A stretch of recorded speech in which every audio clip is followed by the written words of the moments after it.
Latest on a major corruption crackdown. 3 North Providence town councilors are accused of extortion and taking bribes. And we've been covering this story, the major story, in fact, since we first brought it to you on WPRI.com yesterday morning. Here is the latest. North Providence Town Council President Joseph Burchfield, along with councilors John Zambarano and Raymond Douglas, are free following their court appearances yesterday. Federal prosecutors tell us the councilors are accused of taking a $25,000 bribe to rezone a piece of land for a supermarket. And they also tell us the investigation is not over. Now, we've discovered a confidential informant tipped off federal investigators to what was going on. And it's not the first time that someone's blown the whistle on public corruption. 19 years ago, then state lawmaker Robert Wegan secretly taped conversations with then Pawtucket Mayor Brian Serault after the mayor offered him a bribe.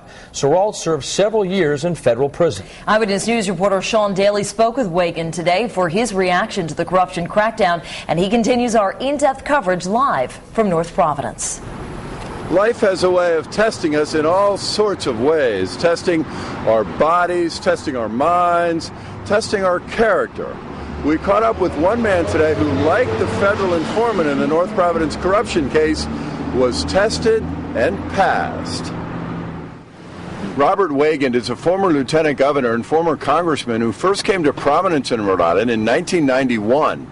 He was a landscape architect who wore a wire for the FBI and brought down a corrupt politician, former Pawtucket Mayor Brian Serault.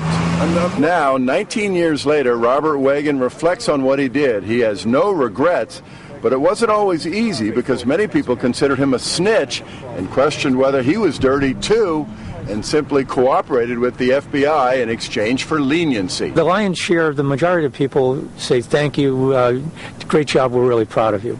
But in politics particularly, there is an undercurrent that you can see it in people's eyes. You can see it when they shake your hand, that it's not really very sincere.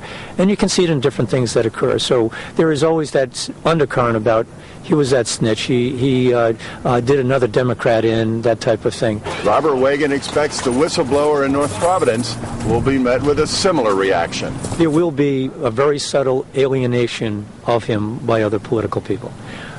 They can't trust him. There will other people that will make him the hero and talk about what a great job he did, and they will applaud him, rightfully so. But there will always be, I think, as there has been with me and all the other whistleblowers that I talk to, that I lecture nationally and internationally about these kinds of things, there is that undercurrent of people who just still don't believe that you are honest.